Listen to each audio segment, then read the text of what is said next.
Boom.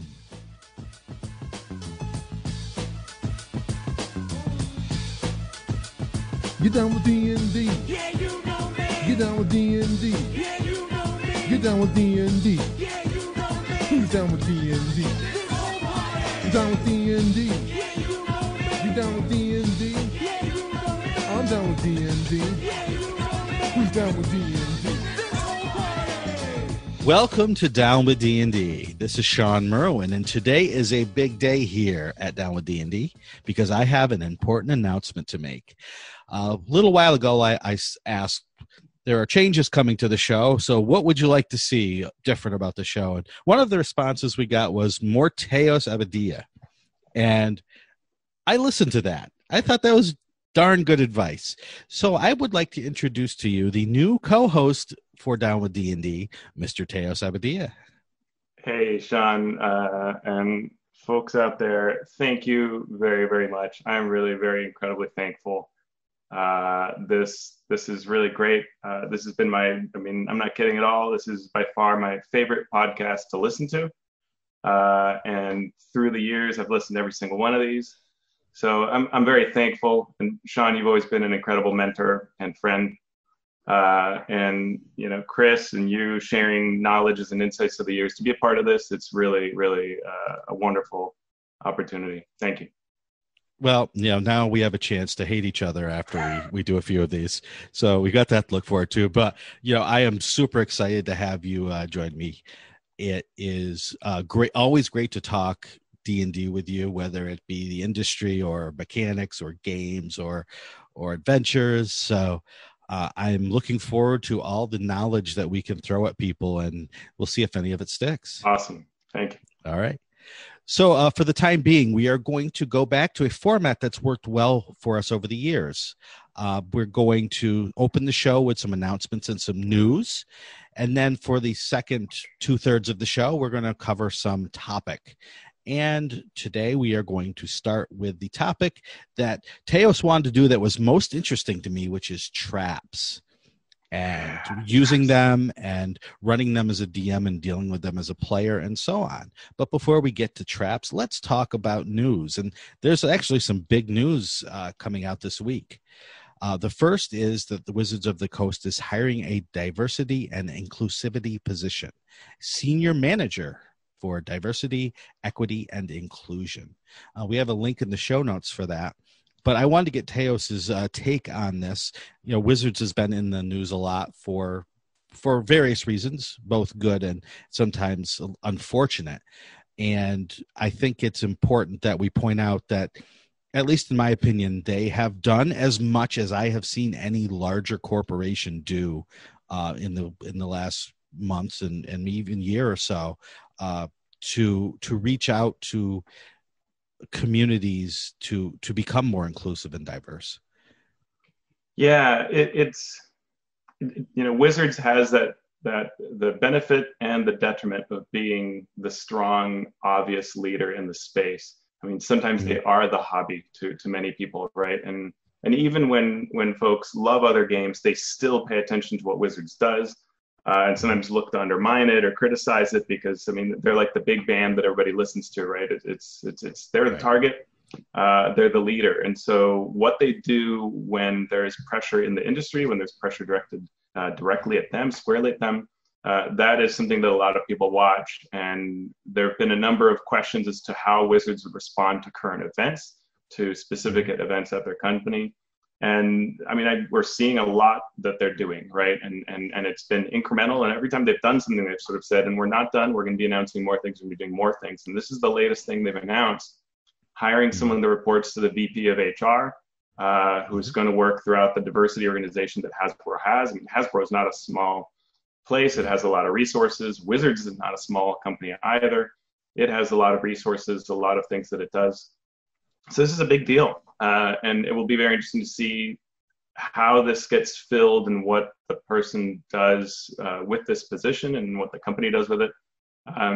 It's a big, I don't know that I've ever heard of another company in this space doing that.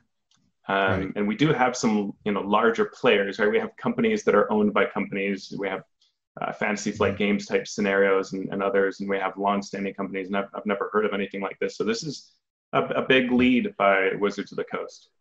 Right. And you have done freelance work, not just in the RPG field, but in the legal profession. I've done freelance work for companies, large and small, private, public, education, nonprofits, and change within those organizations is monolithic, to say the least.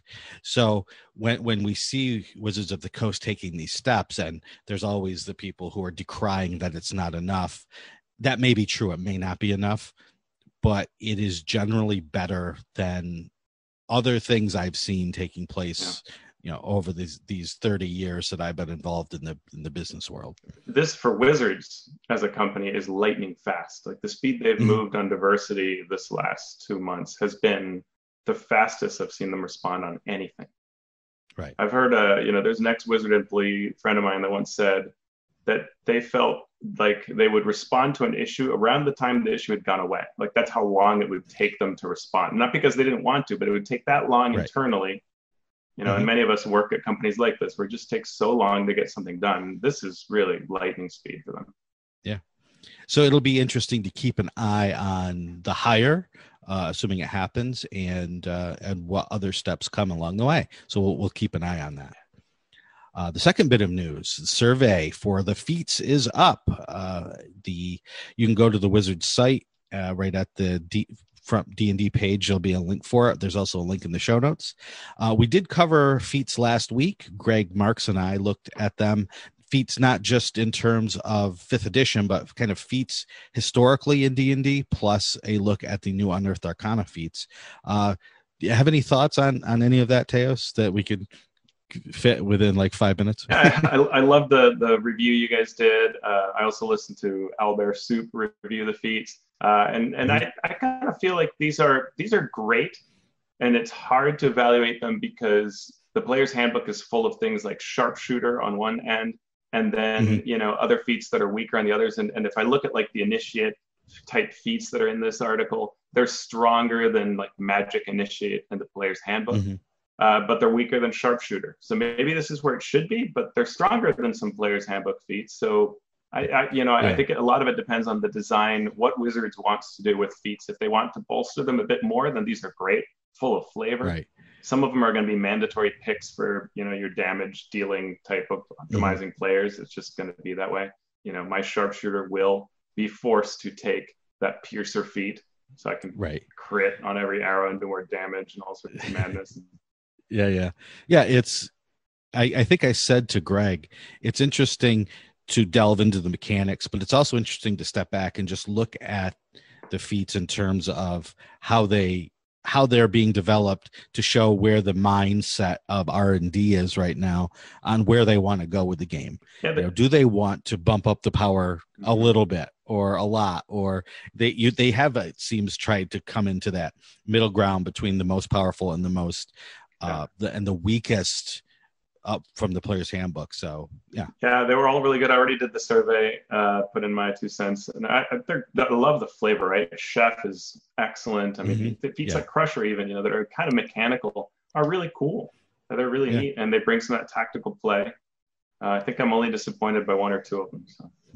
Yeah, and in terms of play testing, they're doing what they have done in all of 5e, right? As they are taking the time to play test these things, not just with private groups, but letting public groups do it and give their opinion.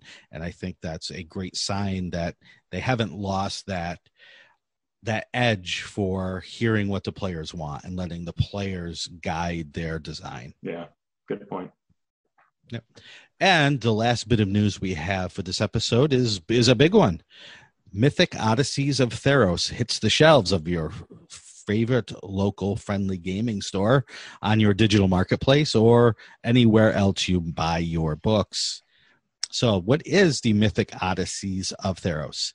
It is a crossover with the Magic the Gathering setting of Theros. So it's their second foray into a published book based on the Magic the Gathering setting. In the book, you will see things like supernatural gifts from the gods, special traits that mark your character, new races like the I have to say this, Leonin and Satyr, new subclasses for the Bard and the Paladin, new monsters, and god weapons, signature items that gods allow your character to use to stand apart from normal heroes. I have not had a chance to look at the book yet, but I will be getting it shortly. Have you had a chance to look at it, Teos? I'm picking it up today at my local gaming store, so I have not, but I did see Enrique Bertrand, Newbie DM, was sharing some pictures, and I've seen a few other things. The mythic monsters look like really cool. That's right up my alley. Yeah, that's the first, as a DM and a designer, the first thing I go to is the monsters, right? What can I do and how can I reskin these to be other things and all that stuff. So I have a feeling that we will be taking a deeper dive into this book in a later episode once we've had a chance to digest it all. But I like the fact that they are that they, being Wizards, are using this IP to its greatest extent. Yeah, and they really look like they are trying to get better and better at creating a world book that really wraps you into it, right? They're trying to figure out how in a single book you can create a really strong experience. And this looks like the latest version, the latest advancement, right, of how they can approach that. Right. Rather than making a whole new setting that takes a full box set, if you will, and all that. Just something that DMs can use to create a different feeling campaign without having to have callbacks to existing campaigns or overdo it. Yeah, I think that it's a happy medium that DMs can appreciate as well as players. So, hey, we have a new main topic for today, and that main topic is traps.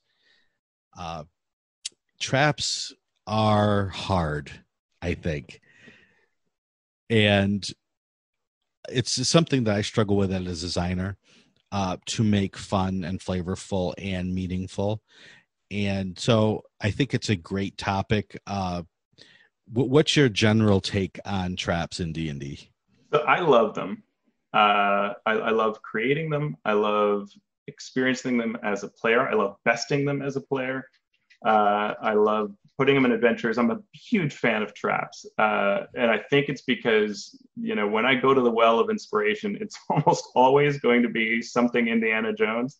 So, I mean, that's how you do Indiana Jones, right? You have a number of other elements, but I mean, the traps are right there. They're right in the front. So I love these things. I always want to do well with them. But this topic came up because on Twitter, I think it was maybe started with Empty Black. I was kind of saying, like, how do you do these well? And just a lot of people are responding, talking about how easy it is for traps to not work well in their games, or how they struggle to use them well in their games. Mm-hmm. Yeah, and that's the problem, right? You can come up with a million reasons why they don't work or why you don't like them, but it's hard to come up with a way to actually make them work. So we're gonna do that for you. We're going to break them down, look at them from a variety of angles. So you, as a DM or an adventure designer, can hopefully make them well and have them be something that players can enjoy while they complement the rest of your adventure. So Teos had a list of questions here, and the first question I think is great, and it's, what do DMs want out of traps? So what do DMs want out of traps, Teos? Yeah, I think that what you're hoping for as a DM is something that's a really clear challenge, but it's going to entertain. I mean, I think when we think traps, we often think humor in some way, like, oh man, it got me, right? That kind of feeling. But it's a challenge, things like a scything blade trap. And it's a test, a puzzle, or figuring out some pattern in the floor, something like that, right? And I think that it's sort of a classic DM scenario to you're sort of putting this in front of your players to see what they do. And I think the best traps give the DM that satisfaction of, like, yeah, this is great. And I would look at something like the Crocodile Temple that exists in Tomb of Annihilation, if any folks out there know that one. It's just a perfect where like, you know, I can only imagine the person who wrote that just looking, you know, at the end of writing that goes, yeah, my players are gonna, they're gonna interact, they're gonna walk in and they're gonna know, oh, something's up here, and I've got to figure this out, and it's gonna be so fun to see how it plays out. Yeah, the trap that springs to mind for me is from Tomb of Annihilation as well, and it's the one where you're just first entering the trap. Is that the same? When you're first entering the temple, the floor gives way. Oh. I tried to remember, but all I remember is I was DMing it, and my players were just falling into everything that could have gone wrong did go wrong, and so the trap in that sense worked perfectly. Yep. And so I was getting a lot of chuckles out of it. They were sweating a bit. And I think in that sense that worked for that particular in that particular milieu, because that's what you want them to understand is you are walking into this thing and it's not going to be easy, and every step you take is going to be treacherous. Right. So you want to hit them with that right away. Yeah, it's I sometimes in my own mind tend to separate traps from the rest of D&D, and that does traps a disservice, because I think traps, like you said, should be able to delight and entertain as well as challenge, right? It shouldn't be how can I get the most hit points out of my players. It should be what's cool about this, just as if it was a plot. You know, what's cool. So the next question is then, what do players want out of traps? And that's an even better and tougher question, because my first answer would be to avoid them. Well, and that's a big part of the pleasure. Like, I used to play in 3rd edition an Arcane Trickster, and Arcane Tricksters were not prestige class, what they call it, Paragon Path. Yeah. And maybe it was prestige class.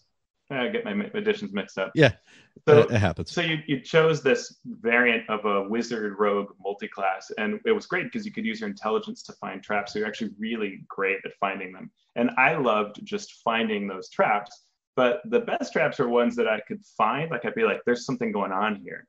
But then the group got involved in what's the next step. Like, you found it, but we're not in, you know, there's a tripwire, but there might be more ahead. Or I found that there is, you know, something hidden behind this plate on the wall. Well, now what do we do? Right. Yeah. It's the, rather than D&D turning into a chess match where it's just you move one piece and there's an automatic counter move. It makes you step back and look at the surroundings instead of just at the rules. And that's always a great feeling when you can do that, when it's not just role playing related, when it is part of the sort of tactics, but it's not a rote response to it. Yeah, and I'm also thinking, you know, that we always talk about the exploration pillar, which seems to give a lot of people some hesitation. You know, how do you do that? And traps are a great example of that. They can bridge, you know, two of those pillars really well, both combat and exploration.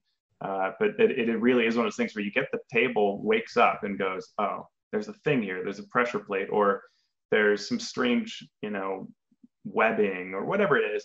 And now you go, okay, the whole party starts talking about how to deal with this thing. Right. It does wake people up out of their tunnel gaze at their character sheet, which I love to see. So your next question, I think, is another great question, is what visions do we, meaning like the D&D community, have of them? And I think you've already mentioned the Indiana Jones, right? That's the cinematic things, everything's going wrong, everything's moving all at once. When D&D was created, I feel like traps were less of that and more of ways to punish characters. Yeah. And I don't mean that even in a negative way, because when you do look at Tomb of Horrors, which is probably, if you say D&D adventure with traps, that's probably the one that springs to mind for old school players first.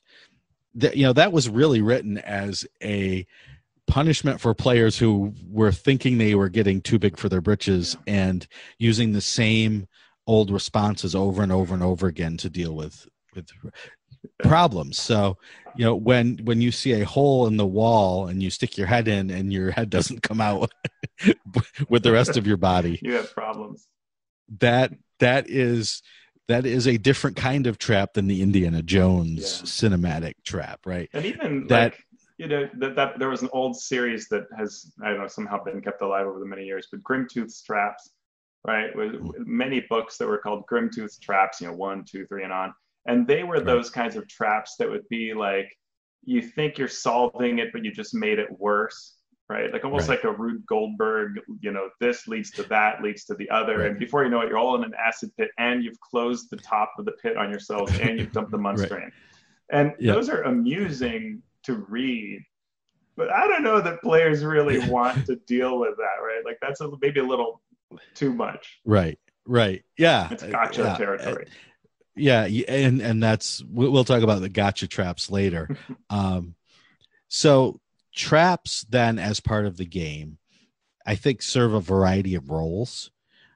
You mentioned the exploration pillar, and in the sense that exploration is going from the known into the unknown, traps can be a big part of that. A part that can be more satisfying than rolling 20 random encounter checks as you go through the forest, right? This is more something, like you said, players set up and notice. So exploration, it's important, but you also had mentioned traps during combat, bridging that thing. And I think that's a great place for a trap to be used to wake up people from their normal combat routine. Yeah, if you will. Do you have any thoughts on that? The one that really sticks out for me, traps during combat, is that 4th edition really dug into this, right? It made a trap a monster, in that 4th edition had this sort of, maybe a little bit misguided, not always proper kind of concept that was that a monster takes 4 rounds to defeat, or 4 hits to defeat. And so it did that for traps, and a trap had a stat block. It looked a lot like a monster if you visually, in terms of the text on the page, and it required generally 4 actions to stop, or that had that many hit points. And so really you could just, and it had an XP value and all of that, and it could just be thrown in with a mix. So you could have 3 goblins and a trap of that level, or you could have 1 level 4 trap, that kind of thing. And it was very mechanical. And that was maybe a little too far, in that it was so mechanical as to not work well and be distinguishable from monsters. But I think with some of the rules for complex traps that 5th edition has, you can get a sweeter spot there with traps during combat. Yeah, I mean, that's one of the issues that I've seen with using traps, especially complex traps, is, in 5th edition, complex traps call for initiatives. If it's a slow trap, it goes on 10. If it's fast, whatever. And as soon as you go into initiative, but you're dealing with traps, players try to see every problem as a nail because they are wielding a hammer, right? Yeah. And they don't stop to think, okay, how can I get out of this problem? They say, okay, I have a sword in my hand. I am going to hit the problem repeatedly with this sword. And often they don't take the hint that this slashing at this thing is not solving your problem. Yeah. And there are some, it's interesting, in the official book, some of the complex traps are brutal. Like I think of Storm King and that falling rolling boulder one. I mean, it's just, that is like TPK material, and it's one of those that just continually does its trick, and it's very easy for players to not know sort of how to respond to it. And I think a very good trap can really serve a great role in a scenario by being complex, meaning that it acts over and over again. It doesn't just fire once. It's a continuing threat. But if you really, I think DMs often want to hide things, secrets that are revealed, but in this case, when you can see, like, the trap activates, maybe it's a rolling ball, but you see 4 pillars glow and they have something on them, right? And so now it just became really obvious that these things are connected. They all did this at the exact same time. And you know you've got to do something with the pillars to do this, right? That's the kind of thing that I think can really hit that sort of exploration pillar. It can be a super fun session. Mm-hmm. Right. And you know, you said you can't hide it. Sometimes it's not just not hiding it. Sometimes it's calling it out over and over and over again. You know, the runes glow brighter on the pillars as the rolling ball closes in on you. You can't be too subtle sometimes with players. And I think for me, another thing about the role of traps is it's a good reason to get people rolling dice, and ideally multiple people rolling dice. And one of the problems that DMs have with traps is that as they're often written, a passive perception check could spot it and spoil it, solve it fully. And that means sometimes there isn't even a single die being rolled. And now it's just seen, oh, there's an arrow trap in the wall, we avoid it, we're done.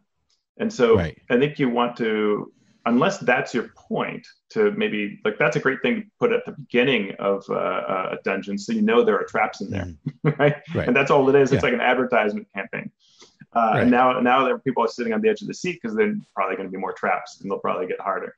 But you want to move beyond that, right? So that you engage people, even if they're found. So that it's not and that could be as simple as the 1-2 punch of you spot something is weird. There's a discolored plate on the ground, and the statue looks like it could move. But then you have to use investigation to resolve it and disarm maybe. And maybe it has a number of ways that it can activate. So it's not as simple as just not stepping on the plate. Right.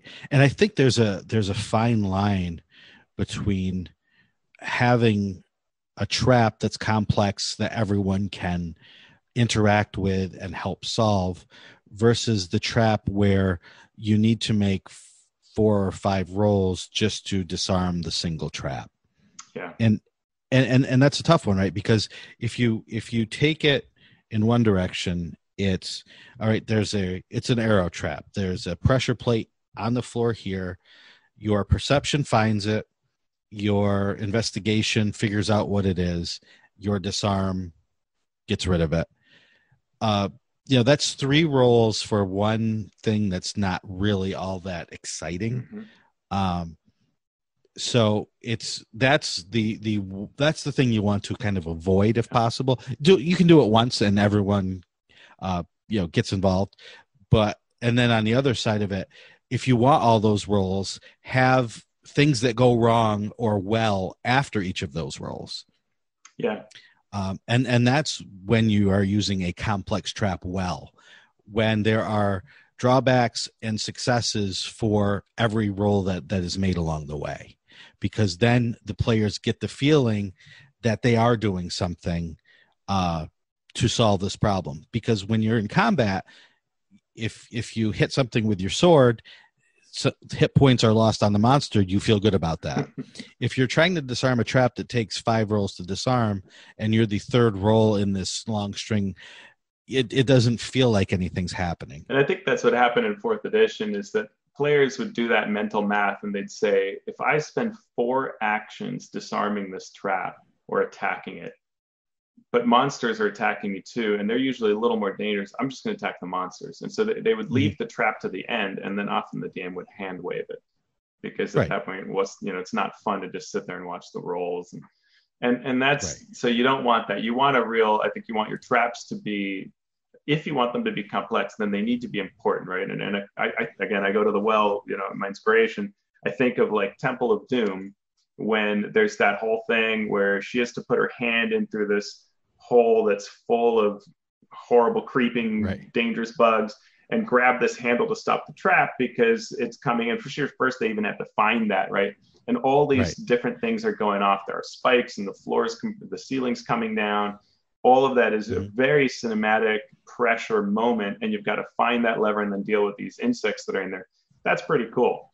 That's engaging, and people are going to be they're all going to be active, looking for the triggers. We're looking, and then they might make it worse, right? Which is one of the things that happens there, right? Don't do anything. All right, I put my back against the wall. Well, now the ceiling's coming down. Right. And I think that's important too, right? Exactly. What you said is a shade of what I said earlier, which is as you're planning these traps and you're putting in these skill checks, say, or ability checks, always have a plan for if they fail this is how it gets worse. If they succeed, this is how it gets better for them, or at least signals to them that it is getting better, without solving the entire trap all at once. Yeah, and if you're thinking when you're designing for your group, you can think of sort of what your players need as sort of story beats. Like maybe they need that real simple. At this point in adventure, it's great if they have a simple spear trap that they can disarm, and that's just a feel good, right? The rogue needs a little bit of love to feel good about disabling this. Let's just do that. It's a quick story beat, and we move on, right?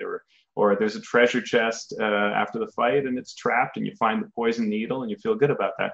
I had countless times like that just felt great in games. Just a nice little beat.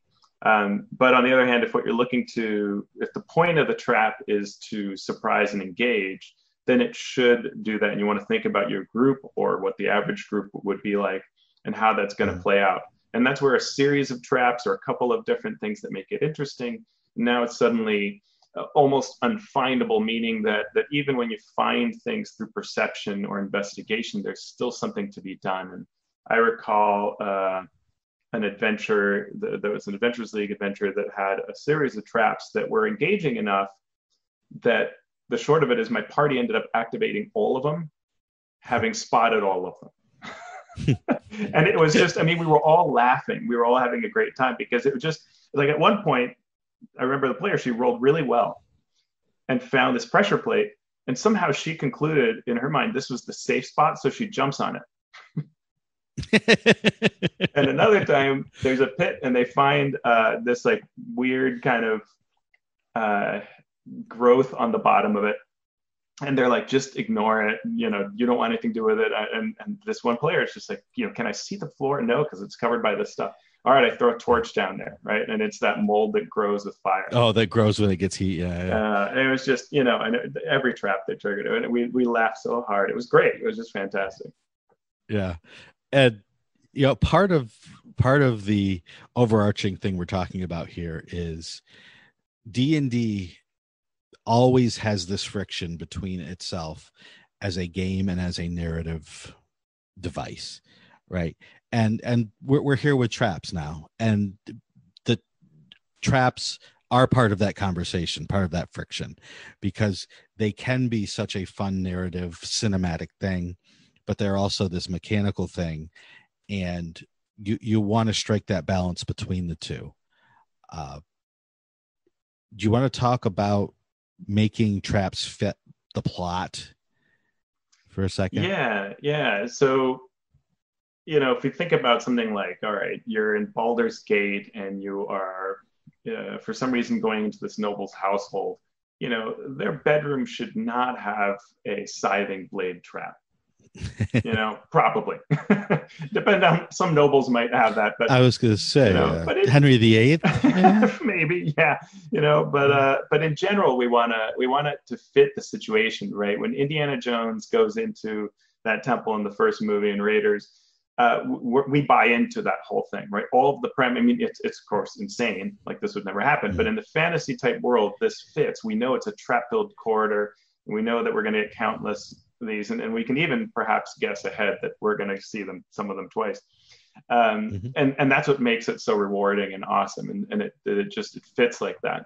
Tomb of Horrors is so over the top, but now that has a reputation that you don't play this with your favorite character that you just spent your whole life building up to this level.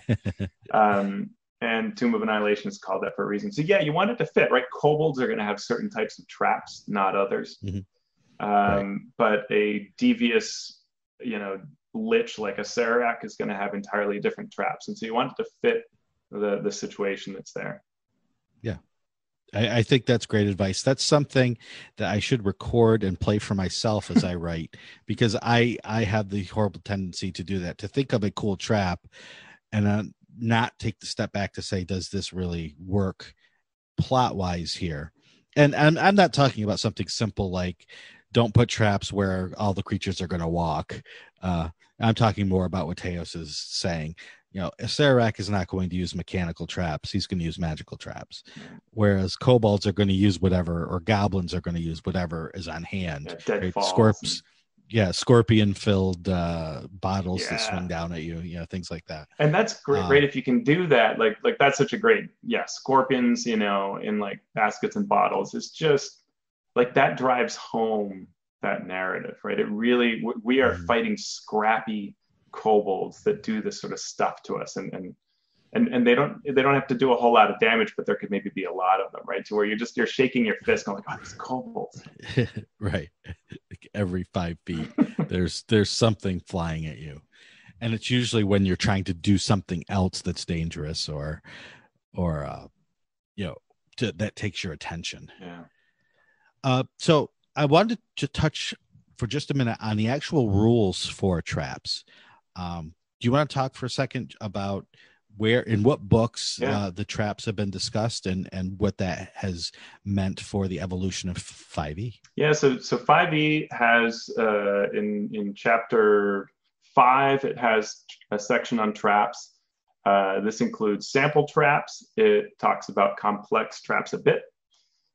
It differentiates between a magic trap and other traps. So it's a little bit of an artificial and even confusing separation, because it sort of says that if something is magical, if the trap is magical, you can use intelligence arcana to detect it and to disarm it, but maybe other skills, and you can use dispel magic.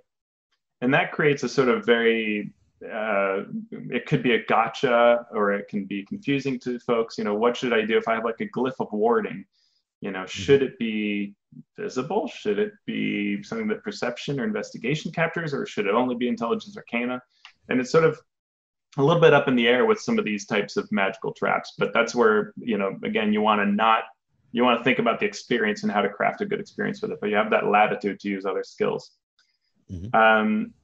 Disarming isn't super talked about, but it based on other material, it's used as thieves' tools generally.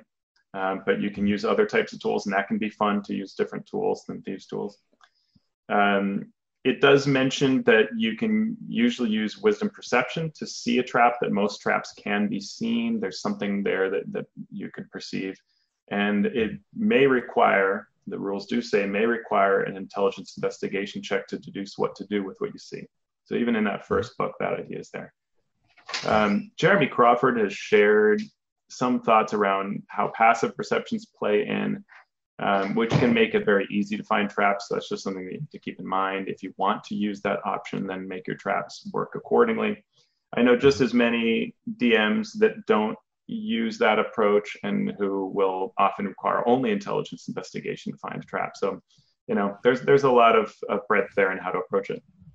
Yeah, I mean, we could do a whole show on the difference between difference between perception and investigation and the attributes, ability scores to go with them. I think what a lot of DMs find, right, is that it's really easy for one of the players at your table to show up with an incredible passive perception score. And none of the traps that are in published material will be above that. So they'll all be visible if you're just using traps like that. Yeah. And we could, we could talk about games where you're supposed to succeed on skills like that. And I love those games like Gumshoe, but traps in 5th edition are generally not written in the official books to always be found. And so you have to do something around that as a DM. But so the other book is Xanathar's Guide to Everything. This improves the design. It gives you more sample traps, and it does a clearer differentiation between a simple one-shot trap and a complex trap that goes off every round. It gives you better rules for creating them. And it has sort of a whole series of steps you go through to creating them. What's the purpose? What's the level and lethality? It gives you average damage for all the different levels. So Xanathar's is really, you can almost ignore the DMG, except that it has some traps that it can be worth looking at for inspiration. Xanathar's gives you your better set of rules for how to create them. Yeah, I like that Xanathar's provided what is essentially a stat block for traps, not because I wanted them to become rote, but because so many times when I was working with the designer, they would create a trap and either it would take them 2 pages to describe the trap, and even then they might leave something out that's important, like how do you disarm it, or what triggers it. So having that stat block, at least as a designer and often as the DM, will let you, it'll give you all the information you need. You can make sure it's there, so it's more easy to read. It's a great But point. like you said, like you said, with 4th edition, the only problem that can lead to is it just becomes another mechanical thing rather than this living, cinematic, wonderful experience.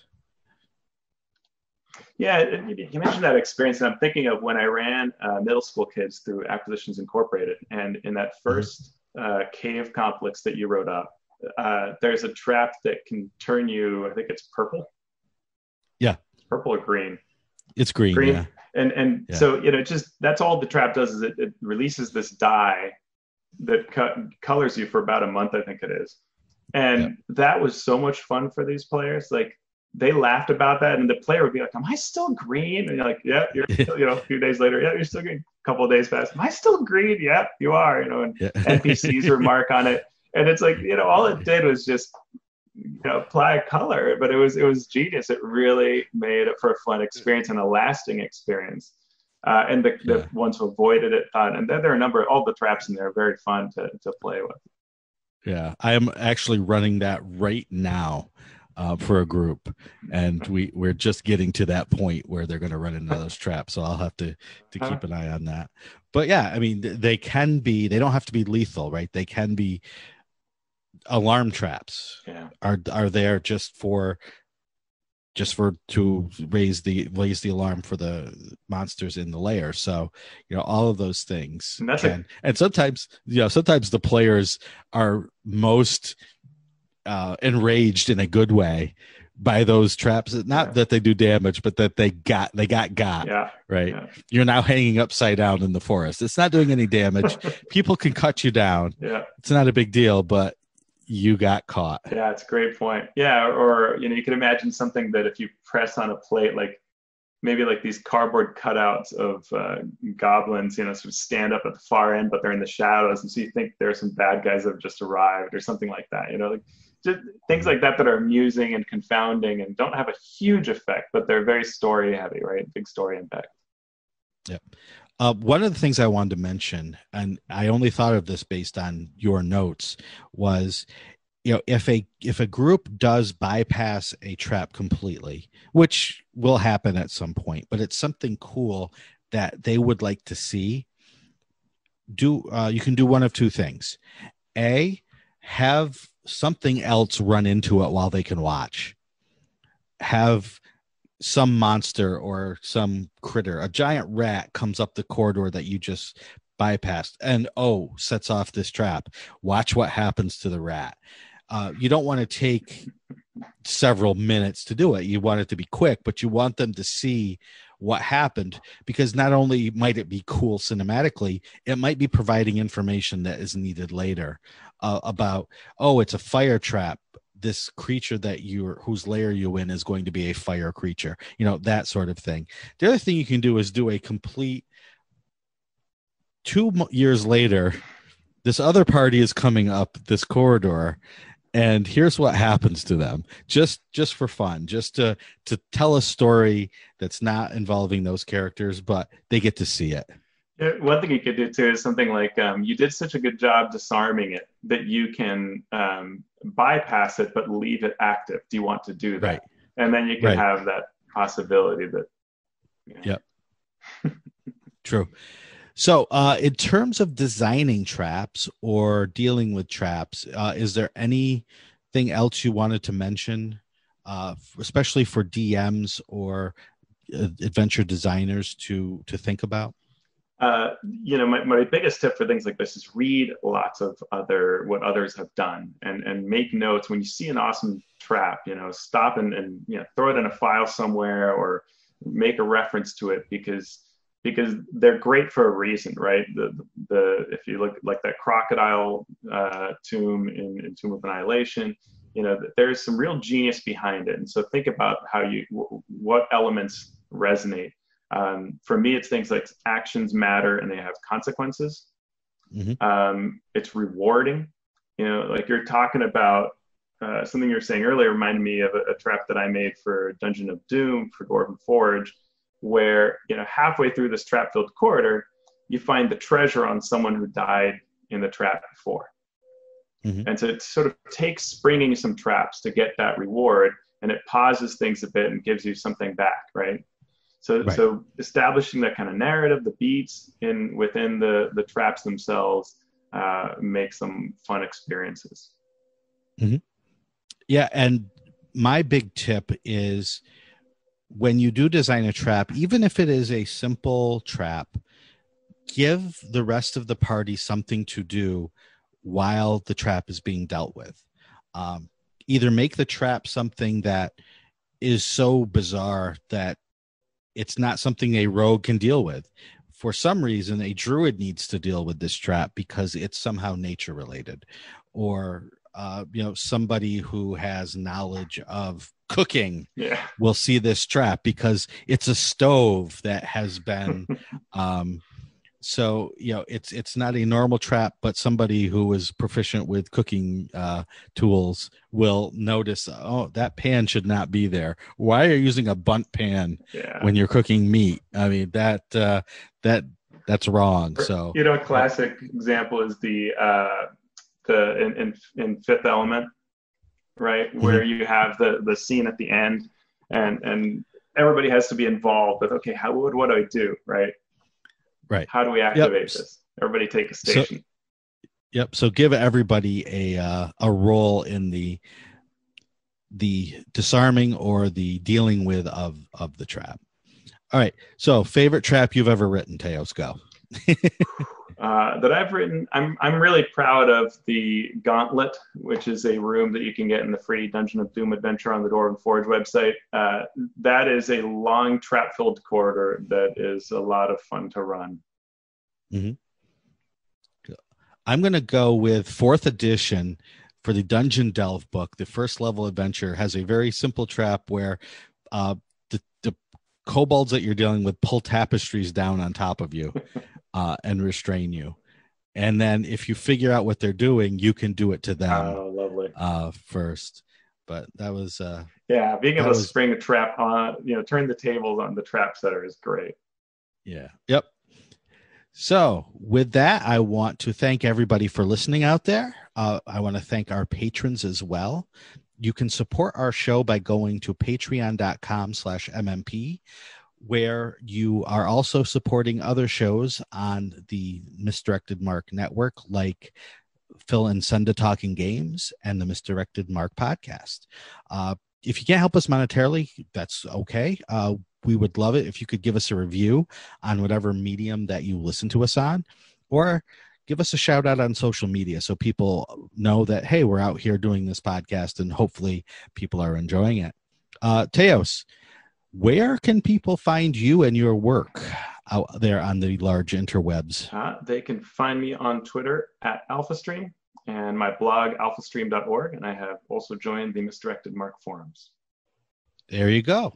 So talk to Teos and I there and let us know everything that we did wrong in this show and what we forgot to mention.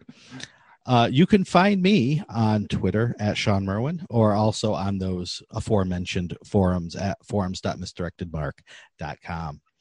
Down with D&D is a Misdirected Mark production, the media arm of Encoded Designs. Now, for the first time as an official host of the show, I'm going to ask you, Teos, what are we going to do now? Let's go kill some monsters. Sweet. Get down with D&D. Yeah, you know me. Get down with D&D. Yeah, you know me. Get down with D&D. Yeah, you know me. Who's down with D&D? This whole party. Down with D&D. Yeah, you know me. You down with D&D? Yeah, you know me. I'm down with D&D. Yeah, you know me. Who's down with D&D?